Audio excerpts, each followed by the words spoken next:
Todos, Shabbat Shalom, everyone. Welcome to the continuation, lesson 17 of our Bible study series on Orchot Tzaddikim, the ways of the righteous. Bienvenidos a todos, Shabbat Shalom. Continuamos hoy en la lección número 17 de nuestro estudio de Orchot Tzaddikim, que estamos siguiendo en la serie en los caminos de los justos.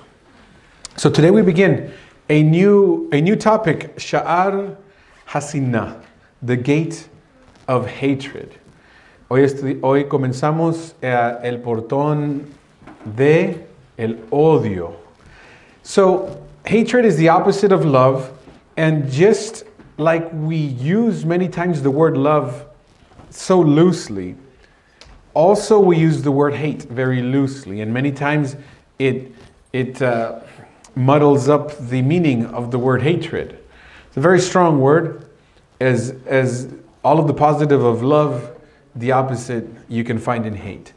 Bien interesante que la palabra de odiar algo, o la palabra odio, se usa bastante, más en inglés que en español, pero de todos modos, alguien dice, yo odio esa canción, o yo odio eso, cualquier cosa, ¿no? Entonces, es algo que como se usa tan comúnmente,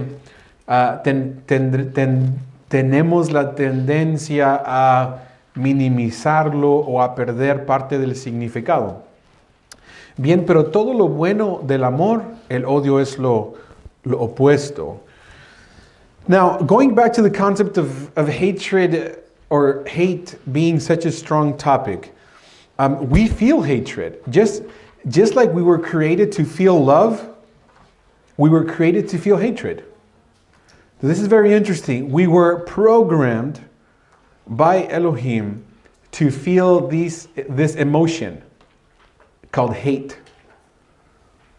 So how are we to use it? If we were programmed, not only programmed, created in the image of God, right? B'Tselem Elohim, we created the image of God. Then how must we apply hatred? What are we supposed to hate? Despise. You know this. You're capable of hating. You're created capable of despising with your whole heart something. What is this? How must you apply it? And not equally as important as how must you apply it is how must you not apply this feeling, this emotion. Yeah, this is the topic of this study, and next week as well. Okay, entonces, el odio es un sentimiento que el Eterno nos programó para sentirlo, ¿sabían? Nosotros fuimos creados B'Tselem Elohim, a la imagen de Dios. Entonces, tenemos un sentimiento que Él nos creó, el odio. Debemos odiar. Hay cosas que tenemos que odiar. Pero mucho cuidado, hay cosas que no debemos odiar. Bien, entonces este sentimiento es dado por el Eterno, pero se tiene que aplicar correctamente. Y esto es el tema de este estudio y la semana que viene igualmente. Posiblemente el tercero, no sé todavía, pero vamos a comenzar aquí. So I was talking to someone today, and the topic came up, and I said, look, there's a rule that if we follow, you cannot go wrong, and that is the things that God's love, I have to love too. The things that God hates, I must hate too. And that's it. It's a very good rule of thumb. Before you go into this place, doesn't matter what the place is, any place, you pick. First think, is this a place God loves or is it a place God hates? If the answer is God loves, go inside. If the answer is God hates, go the other way as fast as you can. Because we must love what God's love and we must hate what God hates. Right? And in this way we apply hate. Anything God hates, we must also. Yeah? Good rule of thumb. Les explicaba a alguien hoy, salió el tema, y les digo, mira, hay una regla que se puede seguir que nunca falla. Lo que Dios ama, tú debes amar. Y lo que Dios odia, tú debes odiar. Entonces, si vas a ir a un lugar, no importa qué lugar sea, y te paras ahí enfrente, antes de entrar tú puedes pensar, ¿el Eterno amaría este lugar? ¿El Eterno ama este lugar? Si el Eterno ama ese lugar, entre con shalom. Si es un lugar de abominación del Eterno, el Eterno odia ese lugar, corra rápido a la otra dirección. El Eterno lo odia. Y nosotros debemos odiar lo que Él odia y amar lo que Él ama. Si seguimos esa regla, no se irá bien. No se irá bien. Bien, y de esa forma partimos entonces con este tema del odio. The first point I have here, the trait of hatred, right off the bat, is prohibited by a negative commandment, a thou shalt not do commandment. El rasgo del odio está prohibido por un mandamiento negativo, o sea, un negativo que dice no lo harás. En el libro de Vaikra, capítulo 19, verso 17, Levítico, no odies a tu hermano en tu corazón. We have in Vaikra 19:17, Leviticus 19:17, do not hate your brother in your heart. So we have by commandment right away, do not hate your brother.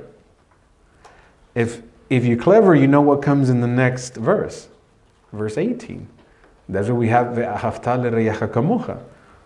and you shall love your neighbor as yourself. But here we have one verse before that very famous verse, do not hate your brother in your heart. Aquí tenemos, no odies a tu hermano en tu corazón. El que conoce sabe que el próximo verso, 18, dice, y amarás a tu amigo como a ti mismo.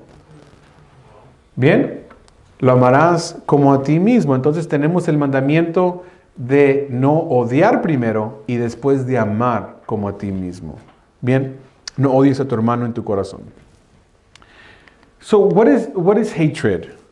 And what does it do to you? And we're going to get into those points here. I'd like to read. Hatred leads to many transgressions against your neighbor. Slandering, accepting slander against him, desiring ill for him, rejoicing in his misfortune, causing injury whenever possible, bearing grudges against him, and not pitying him. El odio conduce a muchas transgresiones contra tu prójimo.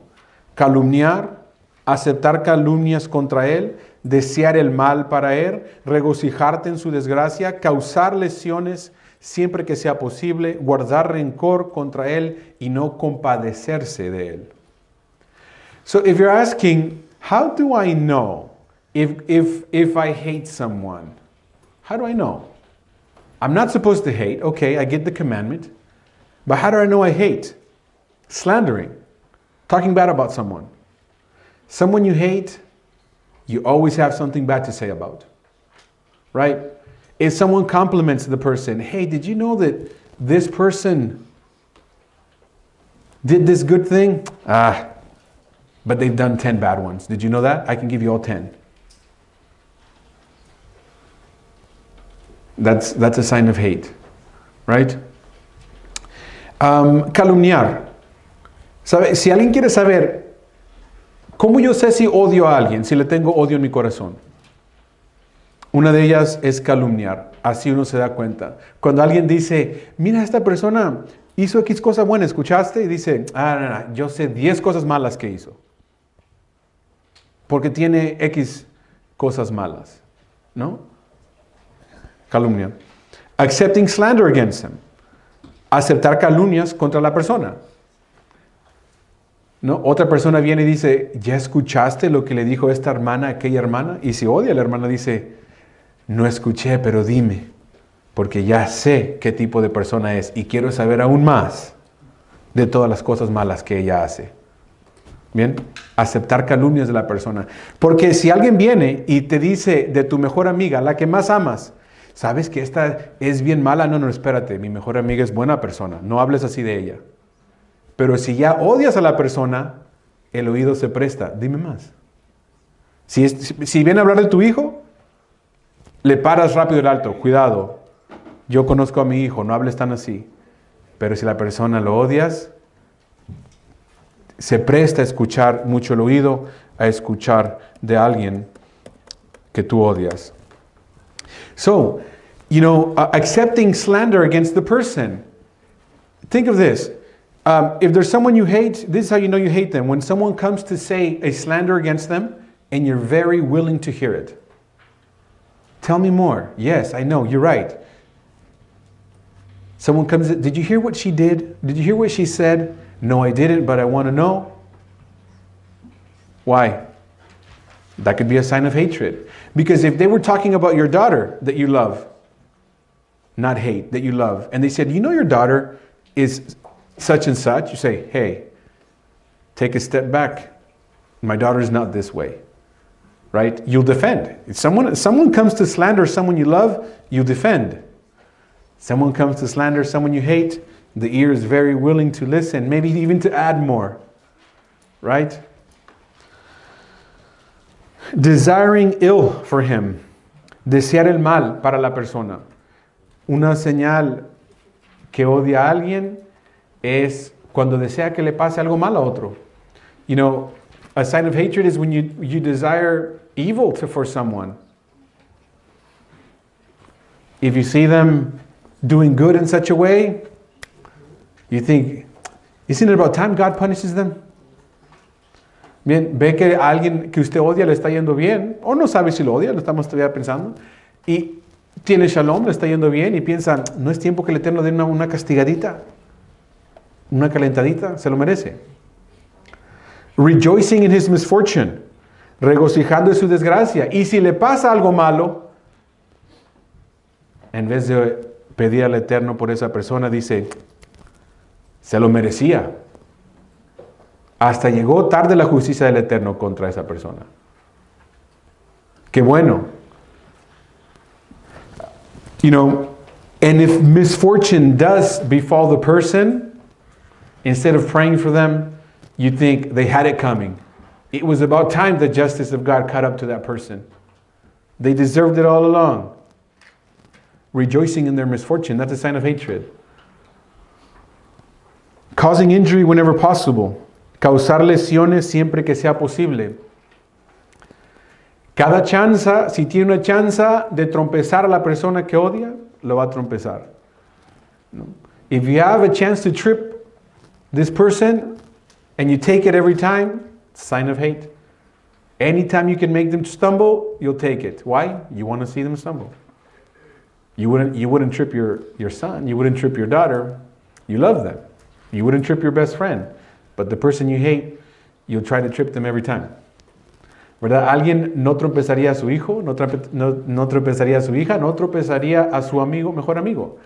Pero si toma la chance de hacerle un daño a alguien y hacerlo tropezar, señal que le tiene odio. Bearing grudges against him. Guardar rencor contra la persona. Bien, hay personas que nos pueden hacer un daño, una ofensa, y dice, yo también lo he ofendido, no hay problema, lo perdono. Otra persona podría hacer lo mismo y dice, nunca se me va a olvidar. Me dijo enfrente de otra persona, me hizo quedar mal, me ofendió, todos lo escucharon. Y 20 años después, ¿por qué esa persona te cae mal? Porque hace 20 años me hizo... No, 20 años no se ha olvidado. Pero cuando un hijo ofende, muchas veces el padre rápido se le olvida porque lo ama. Perdonamos más fácil al que ama y al que uno odia nunca le quiere perdonar. So, holding this grudge. You'll have people that say, I hate this person, I don't like them. 20 years ago, they offended me in public. 2 other people heard an offense when they offended me. And they're holding on to the grudge 20 years later. They cannot forgive. Right? Why? Sign of hate. If your son offends you, you love your son, you'll forgive him in a week. Right? You work it out. You love your son. Someone you hate, you hold it 20 years.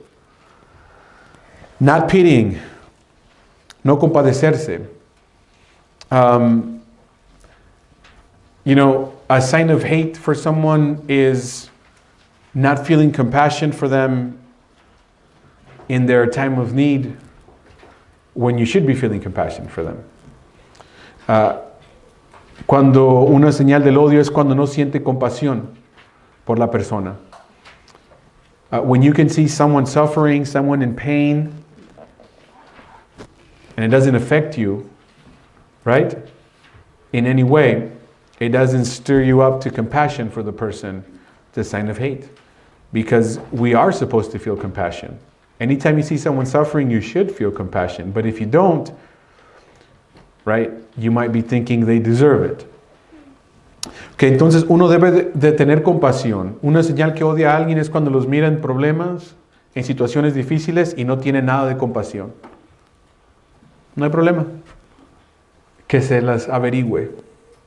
Now we have, we read just recently Parashat Mishpatim, right? It says, if you see the donkey or the ox of your neighbor that fell under its burden, of your enemy, the one you hate, you're supposed to help. You're supposed to feel compassion even for the enemy. But hatred blinds that.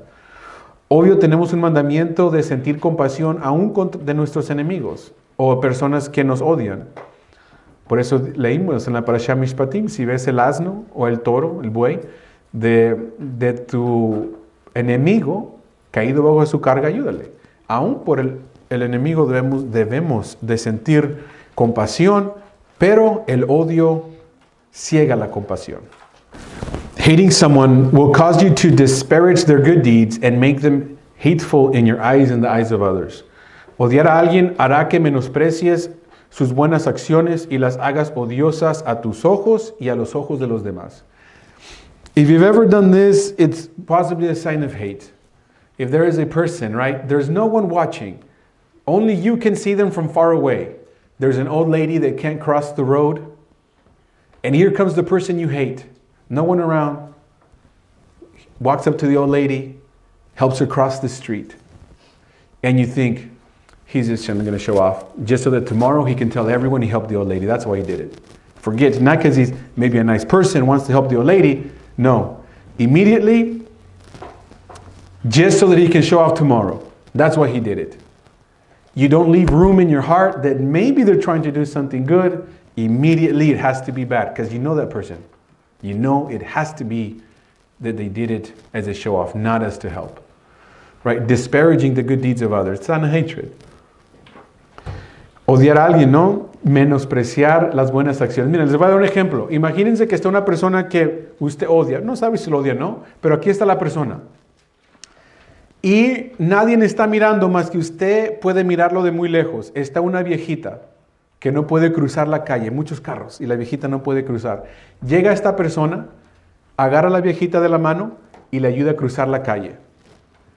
Y la persona piensa, lo hizo para después glorificarse que ayudó a una viejita. Después lo va a publicar a todos. No lo hizo de buena gana, se puede decir. No lo hizo por querer ayudar a alguien, no. Lo hizo porque después quiere publicarlo. Por eso lo hizo.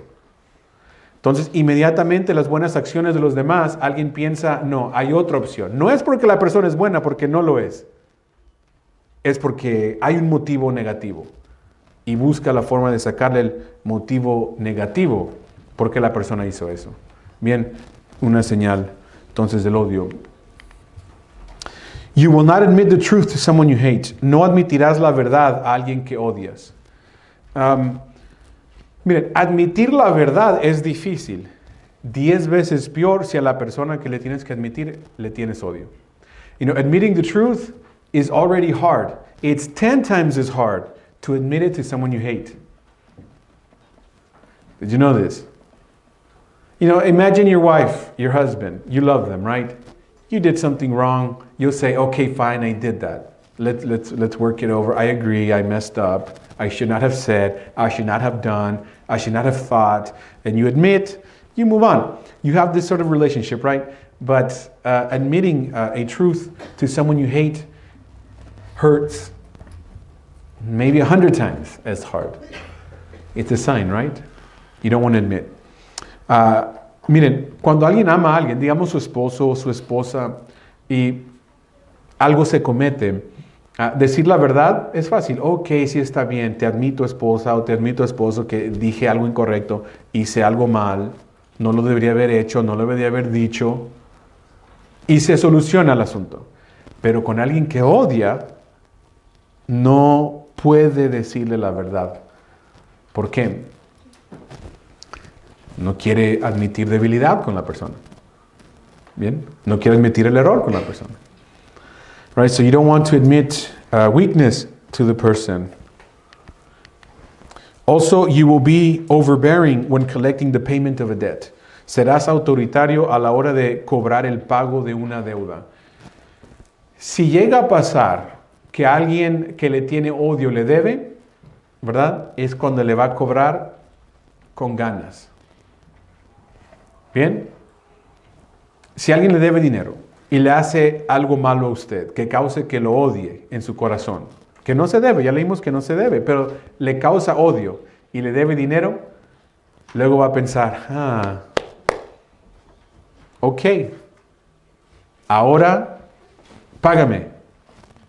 No tengo, vende a tus hijos, no me importa, tú me pagas. ¿Por qué? Igual, no tener compasión, o sea, sacarle como sea. A un amigo te debe lo mismo, no hay problema, cuando puedas me pagas, ¿cuál es el problema? Pero si se te hizo enemigo, le quieres causar sufrimiento. Págame porque me pagas, ¿no? Esa es la actitud. Okay, so now imagine someone that owes you money. And this is what the book says, right? It's not really so much my example. The book says, so they owe you money. They do something to cause you to hate them. You're going to be overbearing and collecting. Hey, you better pay up. Hey, I don't have money. Sell your children. I don't care. You pay now.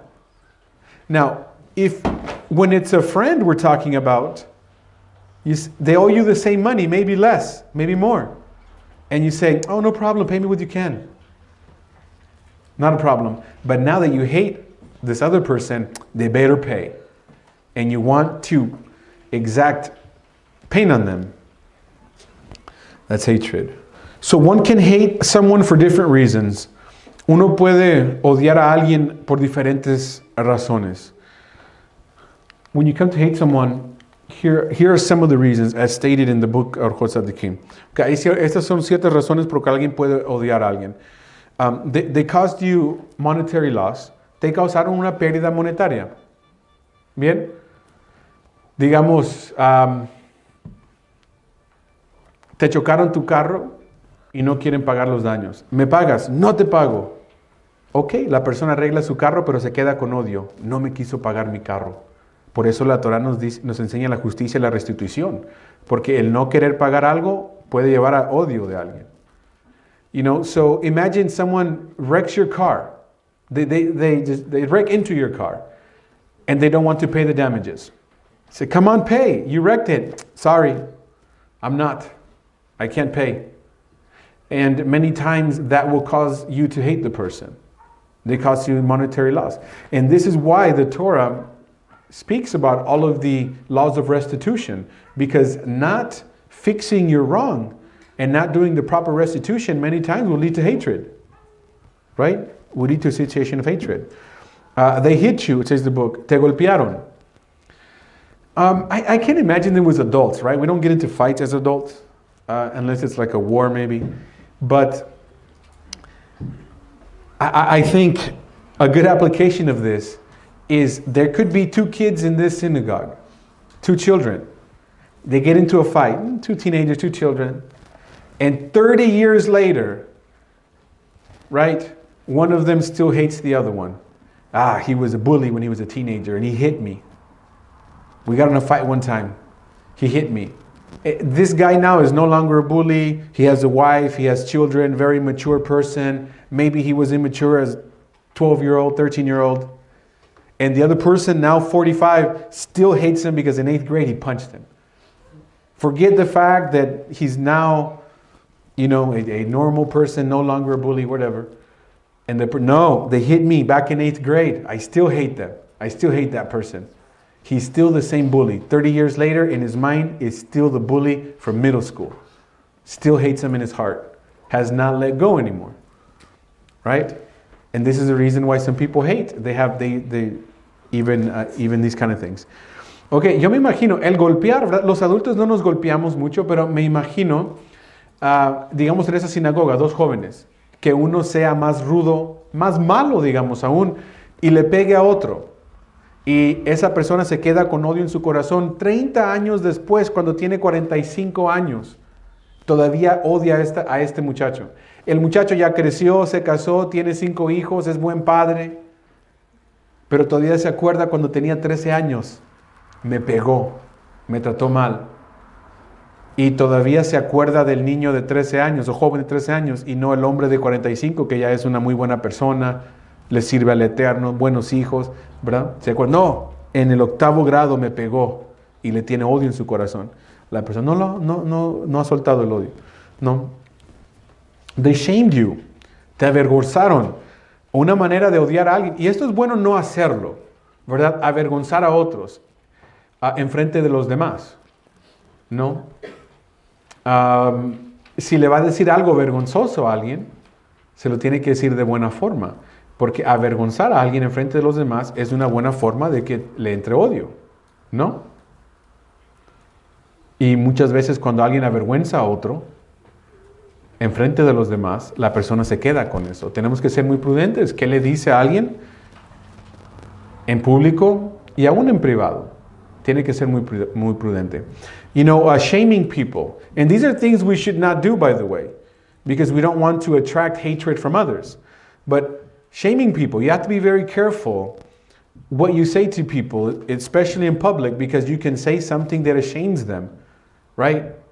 They turn red. You point something out, 3, 4 other people there, they turn red, and they're going to hold it against you.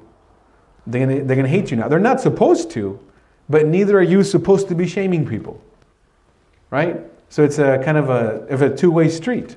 But sometimes someone shames, and the person keeps hatred in their heart for being shamed in public. Teaches us to be very careful what we say, how we say it, when we say it. The people with discernment know when to talk, know when to be quiet.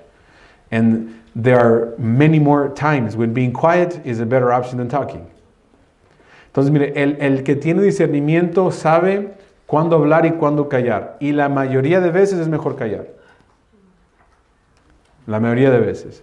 Bien, eso es discernimiento. Eso es discernimiento. There is discernment. They give you a bad name. Te dieron mal nombre. Hablar de alguien. Cuando alguien habla mal de una persona y otro se da cuenta, le puede tomar odio. ¿Sabes que X persona me dijo que tú eras así, así? ¿Qué? ¿Así habló de mí? Y le entra odio en su corazón. Bien. So when someone gives you a bad name, so someone comes and says, hey, you know what? So-and-so told me that you were this way. And you think, what? They said that? Immediately you have hatred in your heart. You start to build hatred for that person because they give you a bad name. Right? In your opinion, they give you a bad name. So again, we have to be very careful, right? We have to be very careful what you say about others, even to other people. Not only shaming people, but even about them. That will cause someone to hate you, right? The problem is, you have to be very careful, right? There's people that love to get information from others, and they love to transmit the information. So the minute someone says, well, you know, this person did such and such thing, there's people who will go immediately running to the person and say, did you know that such and such said this about you? There you go. Now, hatred and discord is what happens there. So the person now will have hatred in their heart. Be very careful not to transmit. We've had Bible studies on this before, the concept of lashon hara, right? The evil tongue, speaking evil things. We have to be very careful not to transmit. It's a good way to bring hate. Good way to bring hate. It's transmitting bad information, evil things. Ok, dar el mal nombre, ¿verdad? Inmediatamente cuando alguien dice algo mal de alguien, alguien se ofende y le entra odio porque hablaron mal de esa persona. Le arruinaron su nombre, su reputación, y la gente le entra odio por eso. Uno tiene que tener mucho cuidado a quién le dice qué cosas, porque cuando alguien le dice uno algo, pueden ser personas que le gusta el chisme, el argüende, el lashon hara. Y pueden ir inmediatamente a decir a la persona de la cual se habló y ya entró odio y discordia. Y le va a entrar odio a la persona la cual se está hablando. Mucho cuidado de hablar de otras personas. Eso puede traer el odio y la discordia. Mucho cuidado lo que dice. Si no le importa, que no le importe. No averigüe. Si aprende a no meterse en los asuntos de los demás y averiguar y querer saber lo jugoso, la información, se va a evitar problemas. Y si alguien viene y le quiere meter en un argüende, dígale, no me mete en problemas. no quiero saber. Después yo voy a quedar en el medio de una odio, de una discordia. Averígüensela ustedes. A mí no me incluyan. Eso es si vienen. Menos de andar llamando, averiguando. Yo quiero saber más. Dije, le llamo a esta persona. ¿Tú tienes información acerca de este caso? No, no tengo. ¿Quién tiene? ¿No? Es como el FBI. Nos hacemos investigadores. Queremos investigar. ¿Quién sabe información? Deje llamo. Textos, mensajes, Instagram. ¿No? Que no le importe. Eso lleva a los tipos de cosas como discordia, odio, este tipo de cosas. No se haga, no le dé el mal nombre a otros, que no le interese el mal de los demás. So, be very careful. Do not be the type of person that wants to find out information that can be slanderous of others, to give people a bad name. If someone comes to you and says, you have to hear the latest news, you will not believe what I just saw, what I just heard. Immediately, you say, not my problem. Does it involve me, my children? No? Okay, keep it to yourself. I do not want to be inserted into a situation where I transmit, I become a conductor of evil information. Somehow it's going to come back to me. Leave me out of it. You go figure out. That's if it comes to you. Much more should you not go digging for information. Right? You have to learn. None of your business, don't call, don't text, don't try to figure out, don't turn into a private investigator to find out the issues and problems of the others, of your neighbor. It's not a good thing to do. We'll always come back, right? And will always lead to discord and hatred. Don't pick up the phone. If it's not about you, your children, don't call. Don't call. It's the wrong thing to do. When these things happen, you cannot hate your brother in silence. That's what the wicked do. Cuando estas cosas suceden, no puedes odiar a tu hermano en tu corazón, en silencio. Eso es lo que hacen los malvados. Okay, quiero explicar esto. I have to explain this. The commandment said, do not hate your brother in your heart. But what if you're really good at faking hate? What if you can hate someone but pretend you love them? Everything looks good. The person doesn't know I hate them. I can pretend really well. I'm an actor, 100% Hollywood. I can pretend I love them. Still wrong. It says, do not hate your brother in your heart. If you hate them in your heart, doesn't matter how good you can act that you love them, how good you can pretend. You cannot. The commandment says, in your heart, do not hate them. I know, very tough commandment. Very tough commandment. Same as love your neighbor as yourself. Can you do that? Tough commandment. Very tough commandment. But the commandment is not to hate in your heart. Right? Even if you can disguise the hatred, still not allowed. Still a commandment not to do. That brings me to this topic. Ok, miren, quiero regresar al odio. Dice el mandamiento, no odiarás a tu hermano en tu corazón. Pero ¿qué tal si la persona piensa, pero yo soy muy buen actor? Yo puedo odiarlo, pero pretender que lo amo. La persona nunca se da cuenta que lo odio. Yo lo puedo abrazar, besos, mamá, ¿cómo está, mía? ¿Verdad? Y nadie se da cuenta, soy muy buen actor. El mandamiento dice, no odiarás a tu hermano en tu corazón. Quiere decir que aunque puedas actuar que lo amas, no importa, tienes que sacarte el odio de tu corazón. Se tiene que salir. No es permitido, dice, no odiarás a tu hermano en tu corazón. Así que aunque lo puedas esconder, no importa. Dice entonces que los malvados son los que odian en su corazón. So it is the wicked that hate in their hatred. That's what that point there is saying. The wicked that hate in silence. Now, I want to show you 2 Samuel chapter 13 verse 22 and 2 de Samuel capítulo 13 verso 22. It says, and Absalom did not speak with Amnon either good or evil, for Absalom hated Amnon, his brother, half brother. Okay, dice, y Absalom no habló con Amnon ni bien ni mal, porque Absalom odiaba a Amnon. Ok, en 30 segundos, ¿no? La historia de Absalom y Amnon, estaba ahí una hermana llamada Tamar. ¿Se acuerdan?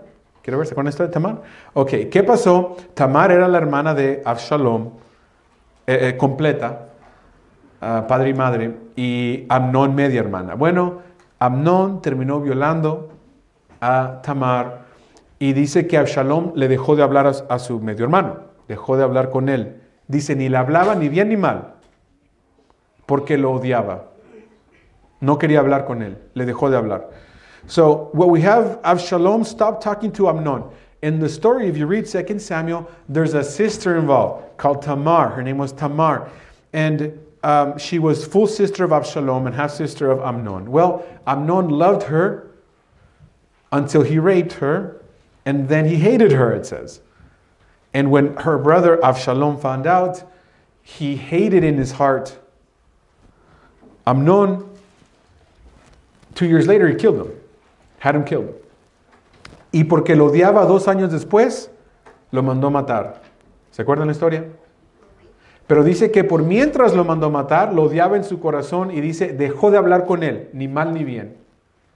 No habló con él. No, Amnón no me lo presenten. No le dirijo la palabra. His attitude, until he had him killed, he hated him in his heart, and it says that he did not speak to him at all, good or bad. Don't want to see him, don't want to talk to him. What he did to his sister hurt him, right? And 2 years later, he had him killed. Yes, es lo que tenemos que tener mucho cuidado. And this is what we have to be very careful that we don't keep hatred in our heart. And we have to be able to work through that. It's a tough thing to do. It's a tough thing to get through offenses and these kind of things. But we have to not have the hatred in our heart. Most of the time it leads to bad. Ok, entonces aquí es de que el odio en el corazón debemos de sacarlo. No es bueno cargar en nuestro corazón odio. No es bueno. Se tiene de alguna forma que solucionar o perdonar. Pero de una forma que se salga. El fruto del odio siempre es amargo. Siempre. Bien. Cuando pensamos de rencor, ¿qué es el rencor? Es un odio, un tipo de odio de algo que no se ha perdonado. 30 años después lo vuelven a sacar. Es un odio. Ahí está bien arraigada la raíz, ¿no? Que aunque cortes la hierba de arriba, la raíz ahí está y a su tiempo vuelve a aventar más hierba, porque la raíz está activa, ¿no? Eso es odio. Y de una forma u otra, o se tiene que perdonar o se tiene que solucionar. No es bueno cargar el odio. El fruto siempre es amargo. You know, and the thing about hatred is you cannot carry it. Carrying hatred in your heart always bears bitter fruit. Always. It's like a weed. You have to kill it from the root. If you carry the root around, in due time, even if it's 30 years later, whatever you said, whatever you did, if the person has hatred, that root will bloom, will come out again. And it has to be done away with from the root so that it is not carried in the heart. Or forgiven. Right? If it's not fixed, at least forgive. Okay, fine. It's up to Adonai. Right? The person never asked for forgiveness. I never forgave them. I mean, I never got the chance to work it out, but now between Adonai, I can't carry it around anymore. I shouldn't. It's a burden I don't need in my heart. So, it is a mitzvah to inform him and say, why did you do this and this to me? Es un mitzvah, es un mandamiento informarle a la persona y decirle por qué me hiciste esto y esto. Si hay alguna ofensa. Si hay algo que se tiene que solucionar. So you're supposed to ask, why?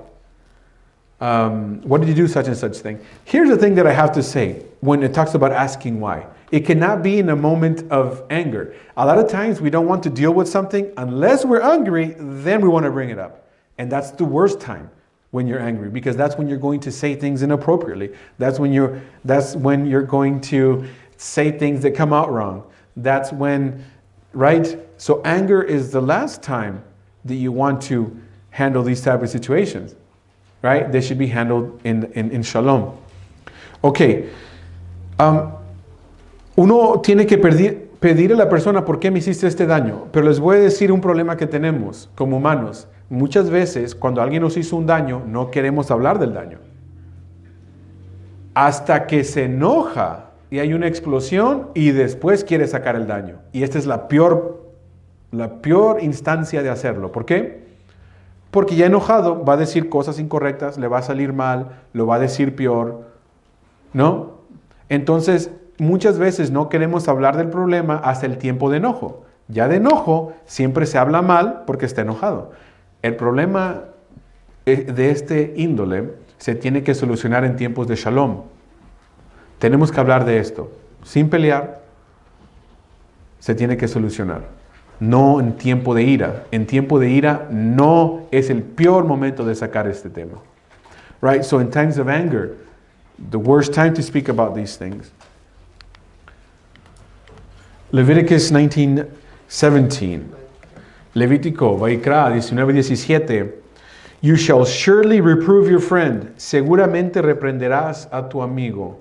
Dice, no le odiarás en tu corazón, sino que seguramente le reprenderás. Pero la palabra reprender suena, no sé si yo la traduciría tanto así, pero más que todo es, no odies a tu hermano. Ciertamente, dile lo que hizo mal. Y para no cargar el odio. Y arréglalo.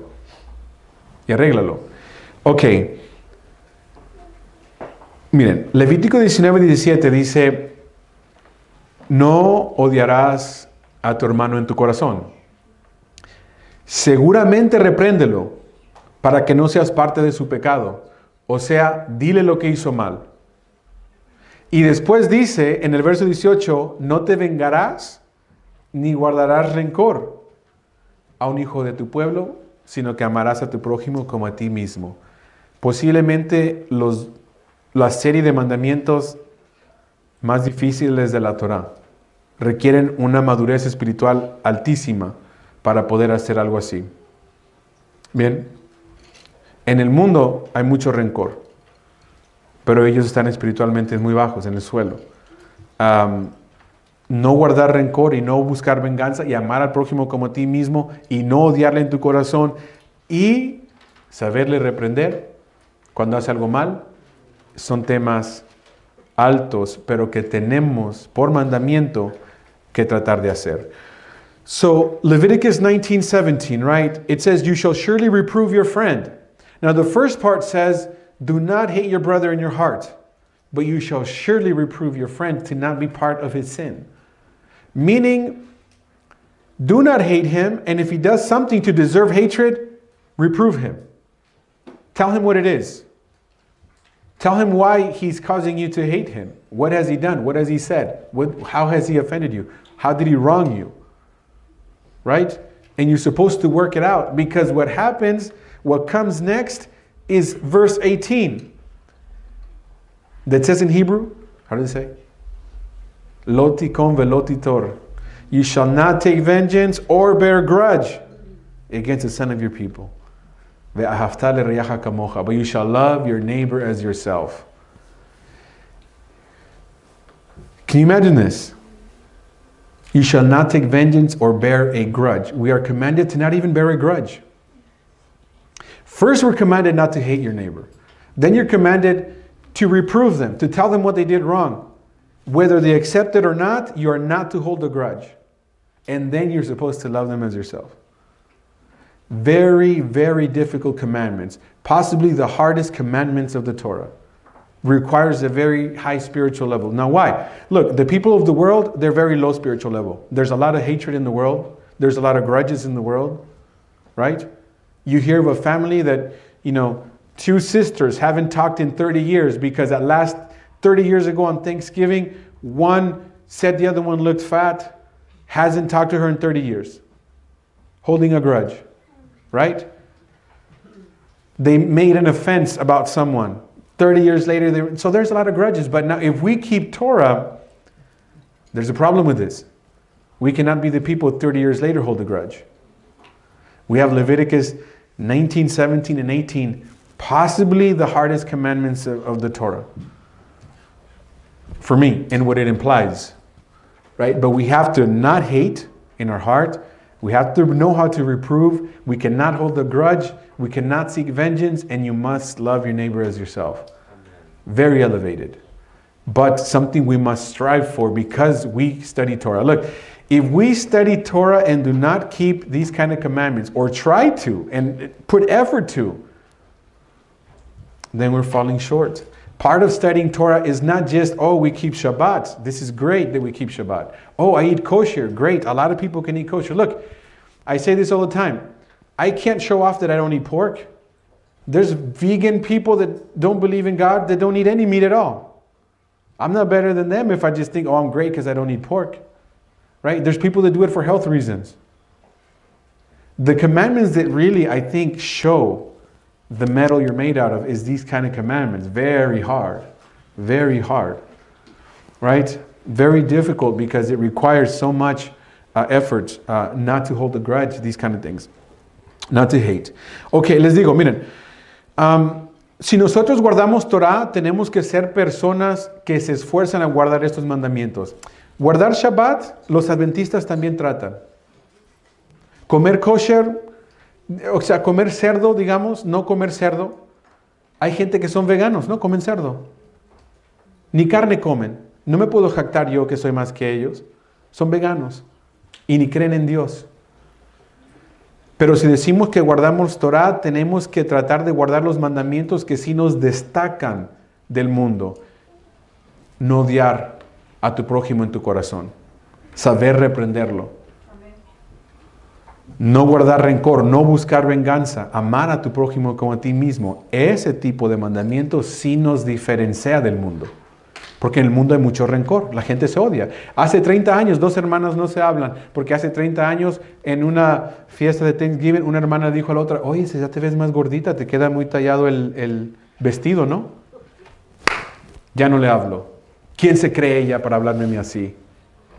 Bien, 30 años después, ahí está el rencor. Bien, entonces nosotros que guardamos Torah, en el mundo lo pueden hacer. Pero nosotros que guardamos Torah tenemos que esforzarnos a no guardar rencor. Está por mandamiento. Levítico 19, 17 y 18, posiblemente, les digo, los más difíciles de la Torah. And it says, if he asks for forgiveness, forgive. Y si la perdona, si le repruebas y pide perdón, perdona. Así de fácil. If you reprove someone and they ask for forgiveness, you forgive. Usualmente me trato de quedar en el tema del libro. Pienso que hoy es muy interesante porque aplica directo al tema palabras de Yeshua. Vamos a Mateo capítulo 25, verso 21, comenzando en el verso 21. I like to stay within the confines of the book for this Bible study. However, I think that words of Yeshua play exactly into this Bible study in Matthew chapter 5 and starting in verse 21. I'll read it. Words of Yeshua, it says as follows. You have heard that it was said to those of old, you shall not murder, and whoever murders will be in danger of the judgment. But I say to you that whoever is angry with his brother without a cause shall be in danger of the judgment. And whoever says to his brother, Rakam, shall be in danger of the council. But whoever says, you fool, shall be in danger of hellfire. Therefore, if you bring your gift to the altar, and there remember that your brother has something against you, leave your gift there before the altar, and go your way. First be reconciled to your brother, and then come and offer your gift. Agree with your adversary quickly while you are on the way with him, lest your adversary deliver you to the judge hand you over to the officer, and you be thrown in prison. Assuredly I say to you, you will by no means get out of there till you have paid the last penny. Oísteis que fue dicho a los antiguos, no matarás. Y cualquiera que matare será culpable del juicio. Pero yo os digo que cualquiera que se enoje contra su hermano será culpable de juicio. Y cualquiera que diga necio a su hermano será culpable ante el concilio. Y cualquiera que le diga fatuo, o sea, idiota, quedará expuesto al infierno de fuego. Por tanto, si traes tu ofrenda al altar y allí te acuerdas de que tu hermano tiene algo contra ti, deja allí tu ofrenda delante del altar y anda, reconcíliate primero con tu hermano, y entonces ven y presenta tu ofrenda. Ponte de acuerdo con tu adversario pronto, entre tanto que estás con él en el camino, no sea que el adversario te entregue al juez, y el juez al alguacil, y seas echado en la cárcel. De cierto te digo que no saldrás de allí hasta que pagues el último cuadrante.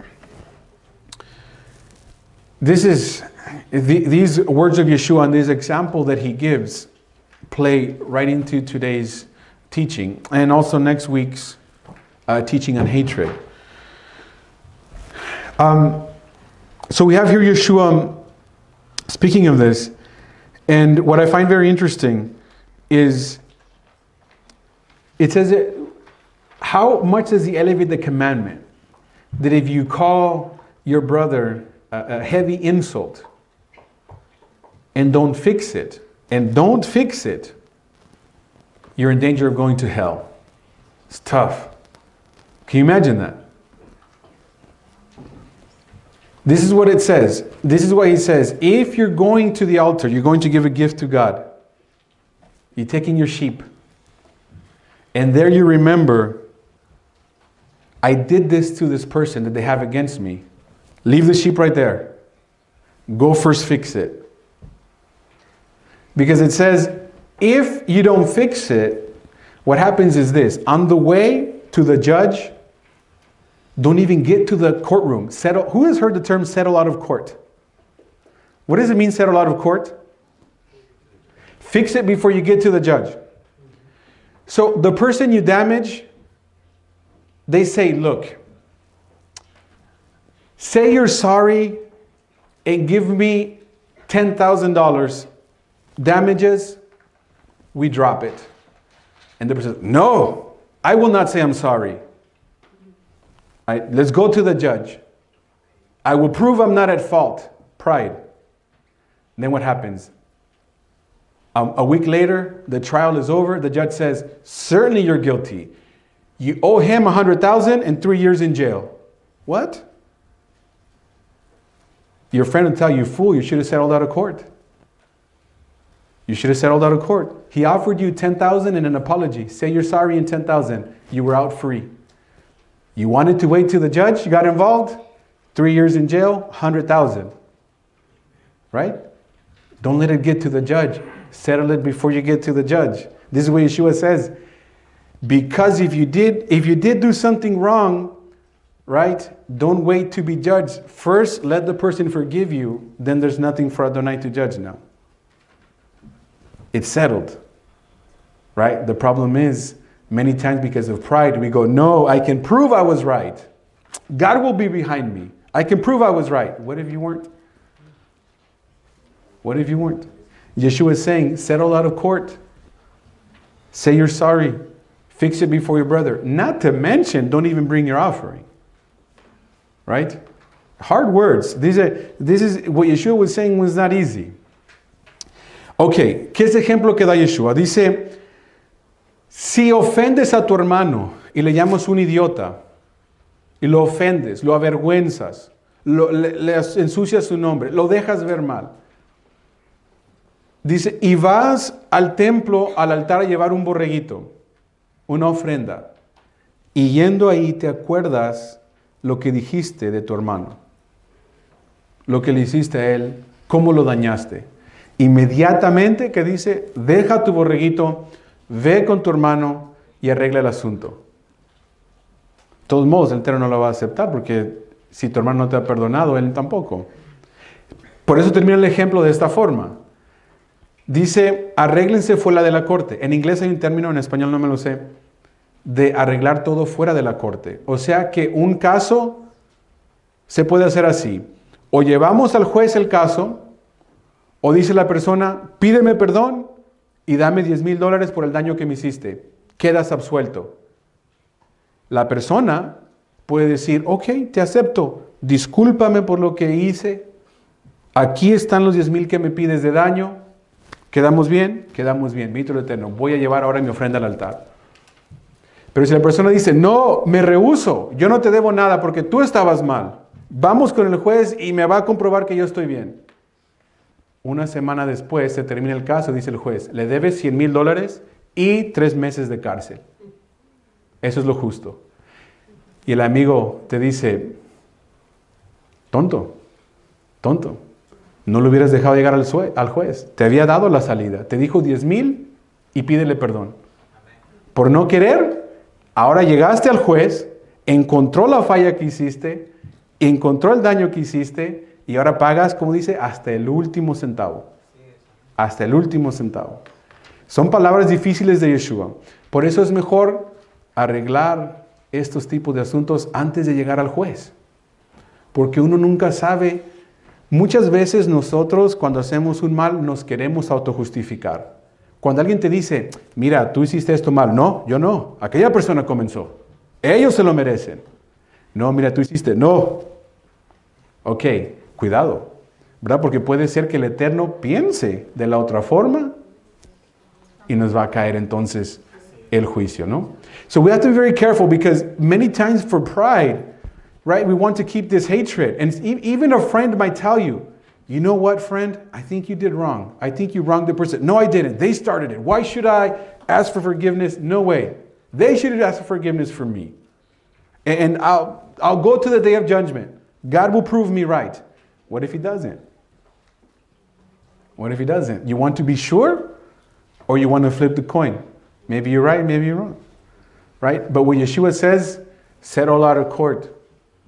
Learn to not get to the judge because it reminds me of children. Many times the children are quarreling, they're fighting. And if one kid throws a shoe, hits the other in the head. Right?